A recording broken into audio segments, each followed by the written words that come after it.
आज हम आपको ऐसे दो मुहावरों के बारे में बताने वाले हैं जिसे हम आप सदैव गलत पढ़ते और सुनते हुए चले आ रहे हैं। उनमें से पहला मुहावरा हमारा यह है कि अक्ल बड़ी या भैंस। हम आप सभी सुनते हैं कि अक्ल बड़ी या भैंस।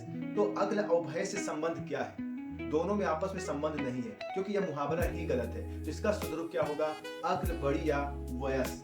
अक्ल बड़ी या वयस, क्योंकि विद्यार्थियों जो वयस है यह एक संस्कृत शब्द है जिसका अर्थ होता है उम्र, अर्थात अक्ल बड़ी या उम्र, अर्थात बुद्धि बड़ी है या उम्र बड़ा है। ठीक है, यहाँ पर जो भैंस शब्द है वह बिल्कुल गलत है। उसे हम लोगों ने क्या किया है, इसे जोड़ दिया है। वयस कहते कहते हम लोग इसको भैंस कहने लगे हैं कि अक्ल बड़ी या भैंस, जब इसका शुद्ध रूप क्या है कि अक्ल बड़ी या वयस, अर्थात बुद्धि बड़ी है कि उम्र बड़ी है। ये था पहला आपका मुहावरा।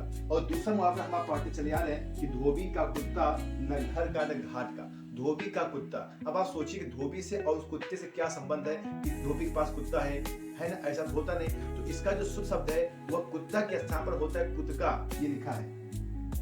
इसका शुद्ध मुहावरा है कि धोबी का कुतका न घर का न घाट का। क्योंकि जो धोबी का जो कुतका होता है ना, उस पे धोबी लोग क्या करते हैं, उस पे कपड़े धोने का काम किया जाता है, और वह जो कुतका होता है वह बड़ा भारी होता है। तो जिससे जो धोबी लोग होते हैं पहले, वो उस कुतके को जो है उस नदी के किनारे नहीं छोड़ते थे, क्योंकि अगर वहां छोड़ देंगे तो और कोई वहां आकर के उस पर कपड़ा धो सकता है या कुछ भी कर सकता है। इसलिए क्या करते हैं, वो उस कुतके को वापस वहां उठाते हैं और किसी झाड़ी उड़ी में, किसी रास्ते में, किसी जगह पर उसको छिपा देते हैं। तो तभी से मुहावरा प्रचलित हो गया कि धोबी का जो कुतका है न तो घर का और न तो घाट का, क्योंकि वह जो कुतका है धोबी उसे घर नहीं लाता और उसे नदी पर भी नहीं छोड़ता। इसलिए इसका जो शुद्ध रूप बनेगा कि धोबी का कुतका न घर का न घाट का, अर्थात कुत्ता शब्द इसमें नहीं है। धोबी और कुत्ते से कोई मतलब नहीं। धोबी को मालिक कहते हैं गधा चाहिए उसको, ठीक है ना?